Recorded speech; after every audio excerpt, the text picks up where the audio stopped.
సరే, అందరికీ ఉంటాను. బాయ్. మళ్ళీ మాట్లాడుకుందాం ఇంకోసారి.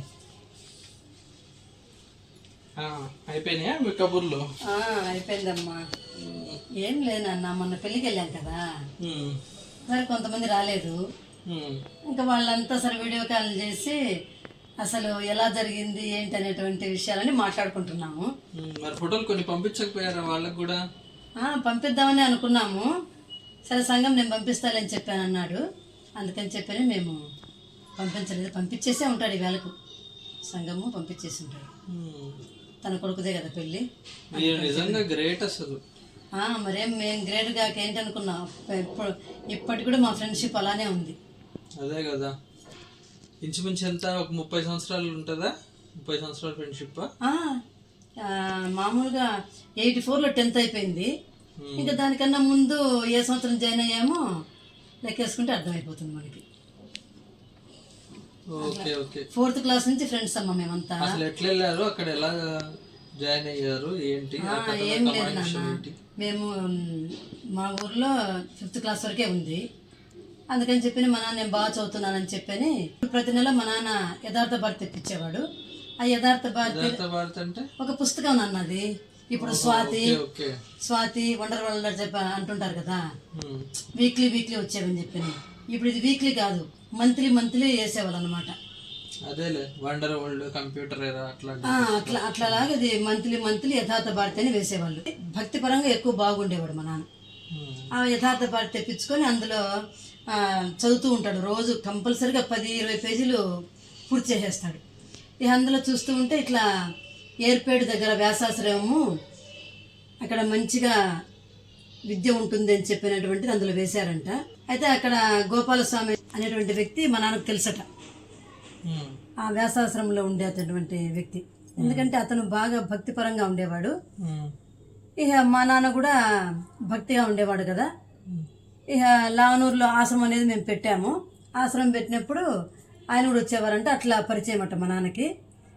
అవును, నాకు తెలిసిన వ్యక్తే కదా అని చెప్పానని ఇంకా బట్టలు కుట్టించి అన్నీ చేసి అక్కడ తీసుకెళ్ళి జాయిన్ చేశాడు. అందులో 5th క్లాస్ వరకే ఉంది కదా ఇక్కడ, బాగా చదివించాలని చెప్పాను అనుకున్నాడు. బాగా చదువుతుంది కదా అమ్మాయి, ఎందుకులే చదివించకుండా ఉండటము అని చెప్పానని తీసుకెళ్ళి జాయిన్ చేశాడు. అయితే అక్కడ మాత్రము సాత్వికమైనటువంటి ఆహారం పెట్టేవాళ్ళు, చక్కగా వార్డన్లు ఉండేవాళ్ళు, వాళ్ళు బాగా చూసేవాళ్ళు, 4 గంటలకంతా నిద్ర లేపేవాళ్ళు, ఎక్సర్సైజ్ చేయించేవాళ్ళు, స్టడీ అవర్స్ అని చేయించేవాళ్ళు. అట్లా చక్కగా మంచిగా చేయించేవాళ్ళు అనమాట. ఆ విధంగా అక్కడ టీచర్స్ కూడా అందరూ కూడా మన తండ్రులు ఎలా అయితే ఆప్యాయంగా పలకరించి చేస్తూ ఉంటారో అలానే జెంట్స్ అయినా కానీ లేడీస్ అయినా కానీ ఎవరైనా కూడా చక్కగా బాగా చెప్పేవాళ్ళు. అయితే ఆశ్రమం బాయ్స్ లేడీస్ అని చెప్పినది ఉంది. వాళ్ళకు ఒకవైపు మాకు ఒకవైపు ఉండేది. ఆ విధంగా ఎప్పుడన్నా పండగలప్పుడు ఎప్పుడన్నా కలుస్తున్నప్పుడు మాట్లాడుకుంటూ ఉండేవాళ్ళము. అంతా ఫ్రెండ్సే అనమాట చక్కగా. అలా ఆశ్రమంలో అట్లా నేర్చుకున్నాను కాబట్టే అన్ని రకాలుగా అట్లా చక్కగా ఉండి 10th క్లాస్ వరకు ఆశ్రమంలో చేరి ఆ తర్వాత తిరుపతికి వచ్చి తిరుపతిలో జాయిన్ అయ్యి అక్కడ డిగ్రీ వరకు చదువుకొని టీచర్గా జాయిన్ అయ్యాను ఒక చోట. మొత్తానికి అలా మీ 5వ క్లాస్ మాత్రమే ఉన్న మీ విలేజ్ నుంచి బయటకు వచ్చేసి డిగ్రీ చదివి బయటకు వచ్చారు. డిగ్రీ చదివి బయటకు వచ్చి ఇప్పటికి కూడా మా ఫ్రెండ్స్ అందరూ కూడా ఏదైనా చిన్న ఫంక్షన్ అయినా సరే పిలుస్తారు. అందరం పిలుచుకుంటాం, ఒకరొకరము పిలుచుకొని కంపల్సరీగా అటెండ్ అవుతుంటాము. ఉండేవాళ్ళుగా అప్పుడప్పుడు ఫోటోలు తీసుకొని వచ్చేవాళ్ళు. మరి నీకు కూడా తెలుసు కదా, ఒక్కోసారి నువ్వే టికెట్ చేయనా అన్న అంటే, అబ్బా ఇంకా మీ ఫ్రెండ్స్ దగ్గరికి వెళ్తున్నావా, నీకు పట్టరాని పగ్గాలే అని చెప్పి అనేవాడు. నువ్వు నీకు గుర్తుందో లేదో. అదే ఆ విధంగా వెళ్తే 2 రోజులు క్యాంప్ వేసి వస్తారు ఎక్కడికి వెళ్ళినా. మరి అందరము ఉంటాం కదా అక్కడ, అందరము చూసుకొని అక్కడ మలయాళ స్వామి వారు ఫస్ట్ స్థాపించారు ఆశ్రమాన్ని. ఆయన విగ్రహం ఉంది, విమలానంద స్వామి వారి విగ్రహం ఉంది. మేము చదివేటప్పుడు అక్కడ పీఠాధిపతి విద్యానంద స్వాముల వారు. ఆ విద్యానంద స్వాముల వారు మేము బయటకు వచ్చిన తర్వాత ఉన్నారు, కొంతకాలానికి వైకుంఠానికి చేరుకున్నారు. ఇక తర్వాత ఇప్పుడు మరి వేరే స్వాముల వారు అలా వచ్చి అలా ఇప్పటికి కూడా ఆశ్రమం చక్కగా నడుస్తూ ఉంది. అప్పుడప్పుడు వెళ్తూ ఉంటాం. మన అంతకుముందు ఒకసారి మేము దానికి వెళ్ళాం, గుర్తుందా, ఏంటి గెట్ టుగెదర్ ఆ గెట్ టుగెదర్కి వెళ్ళినప్పుడు అక్కడే అందరము కలుసుకున్నాము. ఇప్పుడు ఉండేటువంటి పీఠాధిపతి తోటి మేము మాట్లాడి ఫోటోలు తీసుకుని కూడా వచ్చాము. అవి నీకు కావాలంటే చూపిస్తాను. ప్రస్తుతానికి ఆశ్రమం ఫోటో మాత్రం ఉంది నాన్న, అది చూడు కావాలంటే చూడు. ఇది ఆశ్రమం ఫోటో. ఓహో భలే ఉంది. మరేమనుకున్నావు, అలా ఉంది. ఇదిగో చూడండి, చూడండి మీరు కూడా. ఇది వ్యాసాశ్రమం ఫోటో అండి. అంటే ఏర్పేడు పక్కన ఉంటుంది. అది కాళహస్తికి రేణుగుండకి మధ్యలో ఉంటుంది ఏర్పేడు. ఆ ఊరు నుంచి కనీసం ఒక 3 కిలోమీటర్లు వెళ్ళాలండి.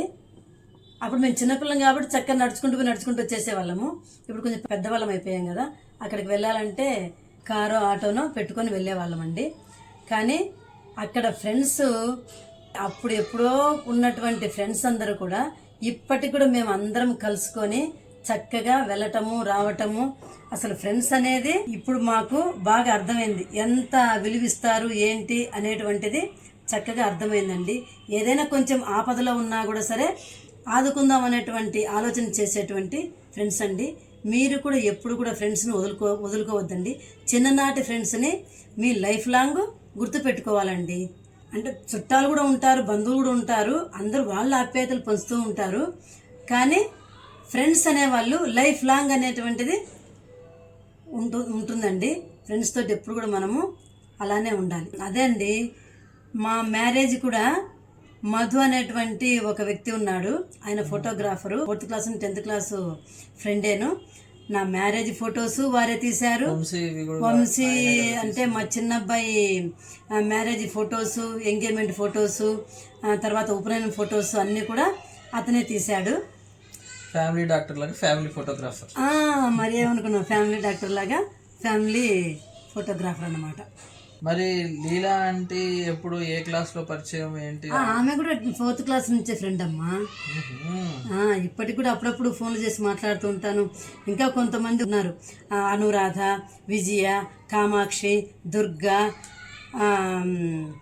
రేణుక, ఇట్లా గర్ల్స్ అంతా ఉన్నారు. బాయ్స్ కూడా సంగమేశ్వరు, మనోహరు, మునికృష్ణ, ఇంకా ఉన్నారు. ఇంకా చాలామంది ఉన్నారమ్మా, ఇప్పుడు ఇంతవరకే గుర్తున్నారు. ఈ విధంగా అప్పుడప్పుడు మేమంతా కలుస్తాం. మొన్న ఈ మధ్య లీలాంటి కూతురు పెళ్లి కూడా అయిందండి, అప్పుడు కూడా వెళ్ళొచ్చాము అందరము. అప్పుడైతే మొత్తము 22 మెంబర్స్ వెళ్ళామండి. ఆ ఫోటో మళ్ళీ గ్యాదర్ చేసి పెడతాను, ఒకసారి చూద్దరు. సినిమాల్లో తారాగణం లాగా ఫ్రెండ్స్ గణం వెళ్ళారు. ఫ్రెండ్స్ గణం అట్లా వెళ్ళాము. ఇప్పుడు వీళ్ళ పెళ్ళికి కూడా సంగమేశ్వర కొడుకు పెళ్ళి ఇక్కడ జడిచెర్ల జరిగిందండి.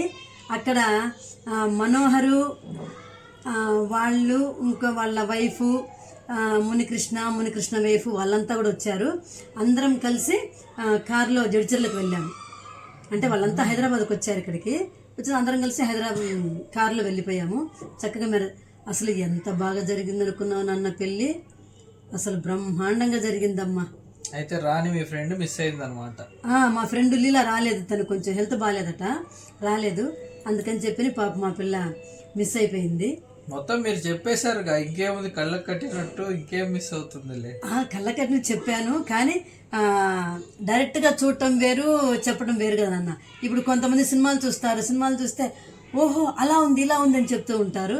కానీ మనం చూడటం వేరు, చెప్పడం వేరు కదా. కానీ ఎలాగైనా మిస్ అయింది. అదే ఇందాక కూడా అదే ఫోన్ మాట్లాడుతూ కూడా సంపూర్ణ హ్యాపీగా మీరందరూ వెళ్ళి బాగా చూసొచ్చారు, మేమే మిస్ అయిపోయాము అని చెప్పి మాట్లాడుతున్నామట ఫోన్లో. ఇలా చెప్పుకుంటూ పోతే రోజే కాదండి, నెలలు కూడా గడిచిపోతుంటాయి. ఎందుకంటే చిన్ననాటి స్నేహం కదా, అలానే గడిచిపోతూ ఉంటుంది. కొంతమంది టీచర్స్ కూడా అండి మా మీద ఎంత అభిమానం చూపించేవాళ్ళు. ఇప్పుడు నేను ఇలా మీ ముందు చెప్తున్నానంటే వాళ్ళ అందరి జ్ఞాపకాలు కూడా నాకు వచ్చేస్తున్నాయండి. ఆ టీచర్స్ అందరి పేర్లు కూడా చెప్పాలని ఉంది, కానీ తర్వాత మళ్ళీ ఒకసారి చెప్తాను. చాలామంది ఉన్నారు, ఇంచుమించు ఒక 22 మెంబర్స్ ఉంటారండి టీచర్స్ మాకు. అంటే ఆ ఆశ్రమంలో ప్రత్యేకత ఏంటంటే, ఇది చెప్పలేదు మర్చిపోయానండి, సాంస్క్రిట్ అనేది తప్పనిసరిగా ఉంటుందండి మాకు. అదొక సబ్జెక్ట్ అండి. ఇప్పుడు మ్యాథ్స్ అనేది ఉండేది. ఆ మ్యాథ్స్ ఏంటిది, కాంపోజిట్ జనరల్ అని చెప్పినని వేరుగా చేసేవాళ్ళు. ఆ కాంపోజిట్ అనేది లెక్కలు బాగా హార్డ్గా ఉంటాయని చెప్పని కొంచెం ఏంటంటే నేను జనరల్ తీసుకున్నానండి. ఈ సాంస్క్రిట్ వెరైటీగా ఉంటుంది కాబట్టి సైన్స్ కానీ విత్ సోషల్ కానీ తీసుకోవాలి. నాకేంటంటే అప్పుడు సోషల్ ఇష్టం అని చెప్పని సోషల్ తీసుకున్నానండి. ఆ సోషల్లో కూడా మా ఫ్రెండ్స్ అంటే నా మరీ బెస్ట్ థిక్ ఫ్రెండ్స్ ఉంటారు కదా, వాళ్ళు సోషల్ తీసుకున్నారు. నేను కూడా వాళ్ళతో పాటు వెళ్ళి జాయిన్ అయ్యి ఒక గ్రూప్గా ఉన్నామండి. ఇంకా ఇంకా చెప్పాలని చాలా ఉంది, కానీ ఆ అనుభూతులు మాటల్లో చెప్పలేమండి.